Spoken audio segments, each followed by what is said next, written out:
ඕනම ඇබ්බැහිවීමක් ඇඩික්ෂන් එකක් නවත්තන්න එකම එක නීතියක් තියෙනවා. ඒ නීතිය යටතේ තමයි අපි ඔය කතා කරන විවිධාකාර ටෙක්නික්ස් මේක නවත්තන්න මේක කරන්න මෙහෙම කරන්න. මේ සියලුම දේවල් මේ නීතිය යටතේ තමයි වැඩ කරන්න. මේ නීතිය ඉගෙන ගත්තොත් මේ නීතිය ඔයා අද දැනගත්තොත් ඔයාට ඔයාගේ ජීවිතයේ තියෙන ඕනම ඇබ්බැහිවීමක් ඒක ෆෝන් ඇඩික්ෂන් එක වෙන්න පුළුවන් සෝෂල් මීඩියා වලට වෙන්න පුළුවන් මේ වීඩියෝ එකේදී මේන්ලි කතා කරන්නේ ෆෝන් ඇඩික්ෂන් එක ගැන. ඒ කියන්නේ අසභ්‍ය වීඩියෝ දර්ශන ඇබ්බැහිවීම ගැන. තමන්ට නවත්තන්න අවශ්‍ය ඕනම ඇබ්බැහිවීමක් නවත්තන්නේ මෙහෙමයි. මේක තමයි මං කළ යුත්තේ කියන බිග් පික්චර් එක ඔයාට පේන්න පටන් ගන්නවා.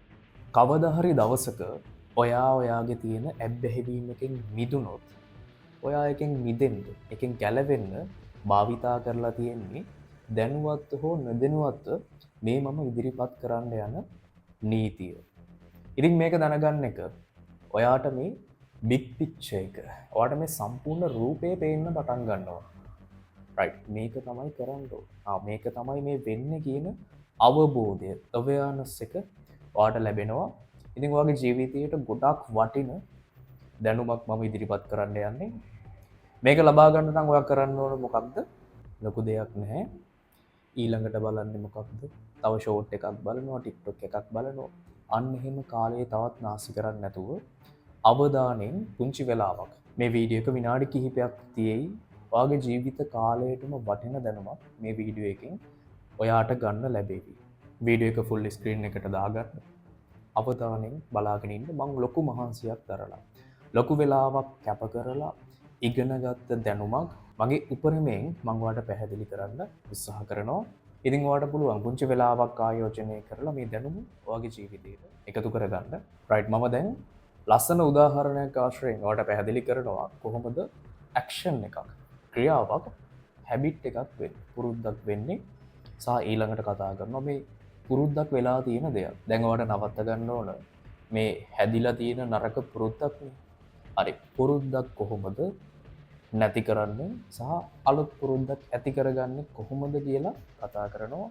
මං විශ්වාස කරනවා ඔයා මේ හැමතැනින්ම මොන හරි මේ ගැන දේවල් අහලා තියෙනවා නම් ඊට වඩා වෙනස් වෙන්න පුළුවන් මම මේ ඉදිරිපත් කරන්න යන දේ. ඒ නිසා අවධානයෙන් විශ්වාසයෙන් අහන් ඉන්න. මේ දැනුම මුලින්ම මම දැනගත්ත දවසෙත් මගේ ජීවිතේත් ලොකු වෙනස්කමක් ඇති වුණා. මට ඇබ්බැහිවීම නවත්තන්න ලේසි වුණා.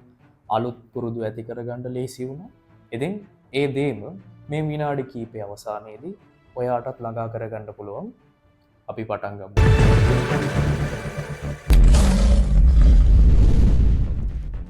ඔයා දැන් හිතන්න ඔයාගේ බ්‍රේන් එක, ඔයාගේ මොළය ඒක නිකන් කැලෑවක් කියලා හිතන්න. ඒක ඝන කැලෑවක්. එතකොට මේ ඇක්ෂන් එකක් ගන්නවා. ක්‍රියාවක් කරනවා කියන එක හරියට මෙන්න මේ ඝන කැලෑව මැද්දෙන් ඔයා අතුපතු අයින් කරගෙන යනවා වගේ වැඩක්. මොකක් හරි ක්‍රියාවක් මුල් කාලේදී පළවෙනි සැරේට ඔයා කරනවා කියන එක සමාන කරන්න පුළුවන් මේ කැලෑව මැදින් අතුපතු අයින් කරගෙන බිම හදාගෙන කැලෑව මැදින් ඔයා යනවා වගේ වැඩක් තමයි ක්‍රියාවක් මුලින්ම කරනවා කියන එක. දැන් ඔයා හිතන්න කැලෑවකින් ඔයා අතුපතු අයින් කරගෙන ඔන්න පළවෙනි පාර යනවා. දෙවෙනි පාරත් එතනින් යනවා. තුන්වෙනි පාරත් යනවා. දැන් සතියක් විතර යනවා. මාසයක්ම යනවා. මොකද වෙන්නේ අර ඔයා ඒ යන පාර ඔයාට යන්න පුළුවන් පුංචි අඩිපාරක් වගේ හැදෙනවා නේද? ඊළඟ පාර ඔයා වැඩියෙන් යන්න අන්න අර හැම වෙලෙම අතුපතු අයින් කර දඟලන්න දෙයක් නැහැ. පාරක් පෑදෙනවා. එතකොට ක්‍රියාවක් මුලින්ම කරනවා කියන්නේ අමාරුවෙන් අතුපතු අයින් කරන යනවා වගේ වැඩක්. ඒ ක්‍රියාව රිපීට් කරනවා. නැවතත් කරනවා කියන්නේ පාරක් හැදෙනවා. මේ දේම තමයි ඔයාගේ බ්‍රේන් එකත් කරන්නේ. මොකද දැන් හැම වෙලේම අතුපතු අයින් කරගෙන ලොකු ශක්තියක් වැය කරගෙන වැඩ කරන එක බ්‍රේන් එකට ප්‍රයෝජනවත්. එයාට ඕන ශක්තිය ඉතුරු කරගන්න. ඒ නිසා එයා ඔයා නිතර රිපීටඩ්ලි කරන දේවල් වලට බ්‍රේන් එකේ පාත්වේස් හදාගන්න. මේ වගේ පාරවල් හදාගන්නවා. අන්න දැන් දැක්කද ක්‍රියාවක් හැබිට් එකක් වෙන්නේ. ඒක නැවත කරද්දී පාත්වේස් හැදෙනවා, පාරක් හැදෙනවා. අර අතුපතු අයින් කරගෙන මුලින්ම ගියපු පාර යන්ඩ යන්ඩ යන්ඩ යන්ඩ පාරක් විදියට හැදෙනවා. දැන්වාගේ නරක ඇබ්බැහිවීම දිහ අපි බැලුවොත් ෆෝන් ඇඩික්ෂන් එක නම් පුංචි කාලය වෙන්න පුළුවන් පටන් ගත්තේ අවුරුද්දක් අවුරුදු කිහිපයක්. ඒ පාරෙත් ගිහිල්ලා අඩි පාරක් දැත්තේ නෑ හොඳ පලන පාරක් තමයි දැන් හැදිලා තියෙන්නේ. දැන්වාට තියෙන අභියෝගය තමයි හොඳ විශාල පාරක් තියනෝ ඒ පාර මොලේ නිතර දැන් භාවිතා කරනවා. දැන්ව පෝන් ඇඩික්ෂන් එක ගොඩක් ලින්ක් වෙලා තියන්නේ ස්ට්‍රෙස් එකත්තේ. වැඩක් කරන්න ගන්නවා ස්ට්‍රෙස් වෙනවා ස්ට්‍රෙස් එකෙන් ගැලවෙන පාර ගිහිල්ලා අර ඩෝපමින් ස්පයික් එක ගන්න.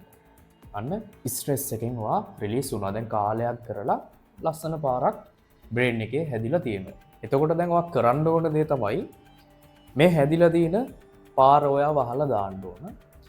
සහ දැන්වා අලුත් පාරක් හදාගන්න ඕන. දැන් ස්ට්‍රෙස් වුණාම මේක මොකක් කර ඒක රිලීස් කරගන්න ඕන ක්‍රමයක් තියෙනවා. ආයේ ක්‍රමය good habit එකක්. වෝක් එකක් යනවා, ජර්නල් කරනවා, ජිම් එකට යනවා. ඔයා කැමති එකක් පොතක් කියවනවා, කෝල්ඩ් ෂවර් එකක්. ආන් ඒ වගේ මොකක් කර හැබිට් එකකින් දැන් මේ ස්ට්‍රෙස් එක රිලීස් කරන්න එපේ. හොඳ හුස්මක් ගන්නවා, යාළුවෙක්ට කතා කරනවා. ඒ වගේ එකකින් මේක රීප්ලේස් කරගන්නත් ඕන. දැන් හැදිලා තියෙන්නේ හොඳ පාරක් හැදිලා තියෙනවා. ස්ට්‍රෙස් වුණාද අන්න හැදිලා තියෙන පාර තියෙනවා. බ්‍රේන් එකේ එකකින් ගියා. ඒ ඩෝපමින් ස්පයික් එක ගත්තා. ස්ට්‍රෙස් එකෙන් ගැලවුණා. අන්න එයා හැපි. දැන් අවුරුදු ගාණක් කරලා ෂෝක් පාරක් තියෙනවා. දැන් ඔයා මේ අලුතෙන් හදාගන්න යන හැබිට් එක. ඒක මොකක්ද? ඒක අර නැවතත් අර කැලෑවේ වෙන පාරක් තෝරගෙන අතුපතු අයින් කරලා දැන් ඒක අමාරුයි කියලා දන්නවනේ. අතුපතු අයින් කරගෙන ඔන්න මුලින්ම යනවා. දවස් කීපයක් අමාරුවෙන් යනවා. 3ක් යනවා. සතියක් යනවා. මාසයක් යනවා. වන්න පොඩියට පාර හැදෙනවා. ඔය විදිහට නැවතත් ඒ හැබිට් එකට ඔයා පාරක් හදාගන්න ඕන. දැන් ඕක ගොඩක් අමාරුයි. මොකද බ්‍රේන් එක අර හොඳට හැදිලා තියෙන පාර නිතර තෝරගන්නවා. අර ඔයා අලුතෙන් හදාගන්න උත්සාහ කරන පාරට වඩා අරක ටක් ගාලා තෝරගන්නවා. දැන් ඔයාට හරි හොඳ අවබෝධයක් තියෙනවා. රයිට් මෙහෙම වැඩක් තමයි වෙන්නේ. එතකොට මම කරන්න ඕන මේ හැදිලා තියෙන පාර කැලෑවට යන්න දෙන්න. දැන් මේක කොහොමද කරන්නේ? මේකත් මේ උදාහරණයෙන්ම ලස්සනට ගලපන්න පුළුවන්. හිතන්න දැන් ඔයා හරි ෆෝන් වලට හැදිලා තියෙන පාර භාවිතා කරන්නේ නැහැ. මාසයක් පාවිච්චි කරේ නැහැ. මාස 3ක් පාවිච්චි කරේ නැහැ. මොකද වෙන්නේ? ඒ පාර කැලෑවට යනවා. ඒකේ ඔන්න අතුපතු ගිහිල්ලා ඒ පාර වැහිලා යන්න පටන් ගන්නවා. ඒ අතරතුර ඔයා අලුත් පාර හදන්න පටන් ගන්නවා. අලුත් පාරේ නිතර ඒක යනවා.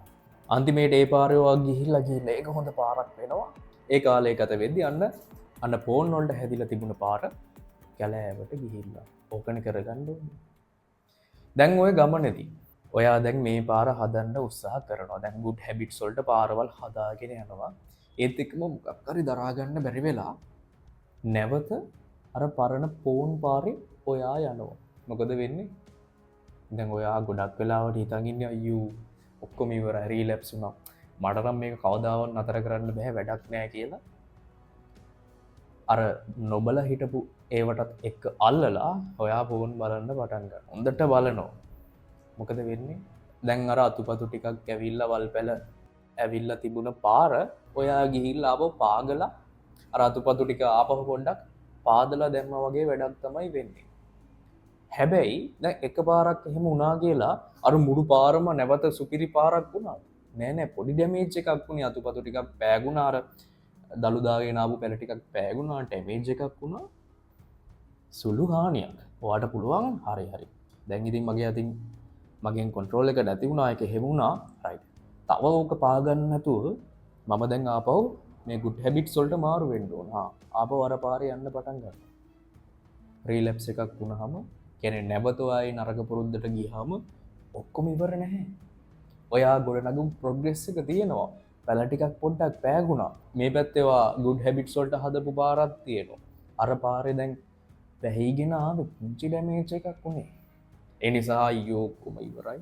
ඔයාට තේරෙනවද ස්ට්‍රෙස් වෙලා ගිල්ට් ෆීලිං එකකට ගිහිල්ලා ඉතින් වැඩක් නැහැ නේ ඉතින් කියලා නැවත මේ බෑඩ් හැබිට් එකම ස්ට්‍රෙස් වෙවි කරන එක තේරුමක් නැහැ. එකෙන් වෙන්නෙම නරකක් කියලා ඔයාට තේරෙනවද? කරන්න ඕන දේ තමයි රීලැප්ස් එකක් වුණාද පුළුවන් තරම් එකෙන් අයින් වෙලා ඉන්න ආපහු. උනා හරි ඩැමේජ් එකක් වුණා. නැවත දෙන්න ඒකට හීල් වෙන්න. ආපහු ওই පැල ටික වැවෙන්න දෙන්න. සම්පූර්ණයෙන් මුකුත් නැති වුණ නෑ ඔයාට ඔයාගේ ප්‍රොග්‍රෙස් එක ඔයා ළඟ තියෙනවා. ඔන්න ඔය දැනුමත් එක්ක මේ ගමන ඔයා යන්නේ කලින් කියපු විදිහට නෙවෙයි වෙනස් වෙනවා. මොකද ඔයා කලින් ගොඩක් වෙලාවට හිතන් ඉඳි අයියෝ රිලැක්ස් වුණාද ඉවරයි. කිසිම ප්‍රොග්‍රෙස් එකක් නෑ, දියුණුවක් නෑ, එනර්ජි එකක් නැහැ. කොම නතර වෙනවා. එහෙම නතර වෙන්න අවශ්‍ය නැහැ. මේ උත්සාහය දිගින් දිගටම ඔයා කරන්න. මේකට වැහිලා යන්න දෙන්න කාලයක් එක්ක. ඔයාගේ good habits වලට පාරවල් ටික ස්ට්‍රෝං කරගන්න. ස්ට්‍රෙස් එකක් ආවද මොනවා හරි ඒ වගේ ෆෝන් වලට හේතු වෙන දෙයක්. ඔයාට ස්ට්‍රෙස් හරි මොකක් හරි හේතුවකින් ෆෝන් බලන්න හිතුණා නම් ඒක good habit එකකින් ඒ emotional state එක වෙනස් කරගන්න. අර පරණ පාරට නොදැනුවත් ඔයා පොඩි කාලේ ඉඳන් ගොඩනගාගත්ත පරණ පාර භාවිතා කරන එක පුළුවන් තරම් අඩු කරන්න. දැන් මේ පුරුද්දක් හැදෙන එක මේකට සම්බන්ධව නියුරෝ සයන්ස් වල කියන්නේ neurons that fire together wire together. neurons fire වෙන්නේ මොනවද? ඒවා එකට wire වෙනවා. මේකේ opposite එක තමයි habit එකක් break කරන්න පාවිච්චි වෙන්නේ. neurons that stop firing together stop wiring together. neurons එකට fire වෙන්නේ නැත්තම් ඒ දේවල් weak වෙනවා. ඒවා එකට wire වෙන්නේ නැහැ. ඒ හැදිලා තිබුණ connection sign වෙලා යනවා. භාවිතා කරන්නේ. පාර කැලෑවට යන ඔයා යන්න තුයිති. ඒ කතාවෙක මේ සම්පූර්ණ පික්චර් එක ඔයාට දැන් පැහැදිලිව පේනවා. එතකොට දැන් මේ සතියේ මම ෆෝන් බලන්නේ නැහැ කියලා ඔන්න සවුන්ද උදේම පටන් ගන්නවා. දැන් එනවා හරි. අඟහරුවාදා බැලුවට බදාද පොඩ්ඩක් බලන්න වගේ ආව කොහමරි කන්ට්‍රෝල් කරගත්තා. බ්‍රහස්පතින්දා බැලුවා. දැන් මොකද කරන්නේ වැඩක් නැහැ. ඉතින් සතිය දැන් ඉවරයි. දැන් ඉතින් බ්‍රහස්පතින්දා ඉඳන් ඊළඟ සවුන්ද වෙනකන් හොඳට ෆෝන් බලනවා. ඊට පස්සේ ආයෙත් සවුන්ද උදේට මේ සතිය බලන්නේ පටන් ගන්නවා. එතකොට ඔයා මොකද්ද මේ කරන්නේ? අර පාර අතාරිනවා. අලුත් පාරේ යන්න ගන්නවා. ආයෙ සතිය මැද හරියෙන් අර පාරට ගිහිල්ලා ආයෙ තලනවා. ආයෙත් පරණ පාරට මාරු වෙනවා. ආයෙ ගිහින් තලනවා. එතකොට මේක මේ සතියේක ප්‍රොජෙක්ට් එකක් නෙවෙයි. දවස් 10ක ප්‍රොජෙක්ට් එකක් නෙවෙයි. දින 30ක ප්‍රොජෙක්ට් එකක් නෙවෙයි. මේ වීඩියෝ එකෙන් පස්සේ ඔයා තීරණයක් කරා. මේ ෆෝන් හැබිට් එක මම මගේ ජීවිතෙන් අයින් කරනවා කියලා දැන් තීරණයක් ගත්තා. ඒක මේ මොහොතේ සිට මේ ජීවිතයේ තියෙනකන් ඒක ලයිෆ් ටයිම් මිෂන් එකක්. දවස් 10ක් බලන්න නැතුව ඉන්නවා. එහෙම හිතන්න එපා. මොකද ඔයා නැවත ඒක රිපීට් කරනවා කියන්නේ එතන ආපහු පාරක් පෑදෙනවා. අද පටන් ගත්තා නම් මෙතන ඉඳන් ඔයා ජීවත් වෙලා ඉන්නකන් පීරියඩ් එක ගන්න. එතන ඉඳන් මේ කාල සීමාව ඔබ ජීවත් වෙලා ඉන්නකන් නැවත මේ පාරේ ගිහිල්ලා මේ වල්පැල ටික තලන එක පුළුවන් තරම් අඩු කරන්න. මුල් කාලෙදී මොන හරි හේතු නිසා ඒ පාර යූස් වෙනවා නම් තේරුම් ගන්න රයිට් ඩැමේජ් එකක් වුණා අයින් වෙන්න පුළුවන් ඉක්මනින් අයින් වෙන්න. ඩැමේජ් එක තව වැඩි කරන්න එපා. තව මේ පාර ෆෝම් කරන්න එපා. මේක තමයි ඔයා කරන්න ඕනේ. දැන් ඊතුරු අපි කතා කරන සියලුම ටෙක්නික්ස්. ඔයා කොහෙන් හරි මොනවා හරි ඉගෙනගෙන මේක අයින් කරන්න මේ එන්වයරන්මන්ට් එක හදාගන්න ඕන දෙයක්. ඒ හැම දෙයක්ම භාවිතා කරන්නේ මේ පාරේ නැවත නොයායින්ට සහ අලුත් පාරවල් හදාගන්න. දැන් තේරෙනවද? ඔයා මේ ඉගෙන ගත්තේ කොච්චර වටින දෙයක්ද කියලා. රයිට් දැන් ඔයාට ඕන නම් මේක නවත්තන්න ටෙක්නික්ස් scientifically proven techniques මම මගේ ෆෝන් හැබිට් එක නවත්තන්න මොනවද පාවිච්චි කරපු ටෙක්නික්ස් ලෝකේ මොනවද ඉදිරිපත් කරලා තියෙන්නේ මේ දේවල් ඔයාට අපේ no phone nation එකට සම්බන්ධ වෙලා ඉගෙන ගන්න පුළුවන් සියලුම ඔයාට අවශ්‍ය සියලුම ආයුධ එතන මම සූදානම් කරලා තියෙනවා. ඉතින් සම්බන්ධ වෙන්න ඔයා මේ මිෂන් එකත් එක්ක ගැලපෙනවා නම් ඒ සහාය ඔයාට අවශ්‍යයි නම් අපේ no phone nation එකට අපේ no phone nation gang එකට ඔයාට එකතු වෙන්න පුළුවන්. එහෙනම් boys කමෙන්ට් එකක් දාලා කියන්න. ඔයාගේ අදහස මොකක්ද? ඔය කොහොමද දැන් මේක කරන්න යන්නේ? හොඳ සංවාදයක් පටන් ගන්න කමෙන්ට් සෙක්ෂන් එක තියෙන්නේ ඔයාට. ඉතින් subscribe කරලා channel එකත් එක්ක එකතු වෙන්න ජීවිතේ ඔයාට ඉදිරියට යන්න. පුංචි හරි පියවරක් ඉදිරියට තියන්න අවශ්‍ය support එක මම මේ channel එකෙන් ඔයාට ලබා දෙනවා. අපි මේ විදිහ ලොකු ගමනක් ඇවිල්ලා තියෙනවා. ඒත් එක්කම channel එකේ videos ටික නැති වුණා තාක්ෂණික ගැටලුවක් නිසා මම හිතනවා ඒක පැහැදිලි කරන්න මේ වීඩියෝ එකකින් වෙලාව ගන්න ඕනේ නැහැ. පල්ලෙහා තියෙනවා link එක. යන්න No Phone Nation එකට. දාලා තියෙන free videos ටික බලන්න. No Phone Nation WhatsApp channel එකට එකතු වෙන්න. ඒ වගේම videos දෙකක් මේ වෙද්දි නැවත upload කරලා තියෙනවා නැති වෙලා තිබුණු videos වලින්. phone addiction එක ඔයාට කරන දේවල් 3ක් කතා කරලා තියෙනවා මේ වීඩියෝ එකේ. ඊළඟ වීඩියෝ එකේ semen retention and sexual transmutation sexual discipline එක ගැන කතා කරනවා. වැඩේ කොහෙවත් හොයාගන්න නැති content ගිහිල්ලා බලන්න. එහෙනම් අපි තවත් මේ වගේ powerful වීඩියෝ එකකින් හම්බෙමු.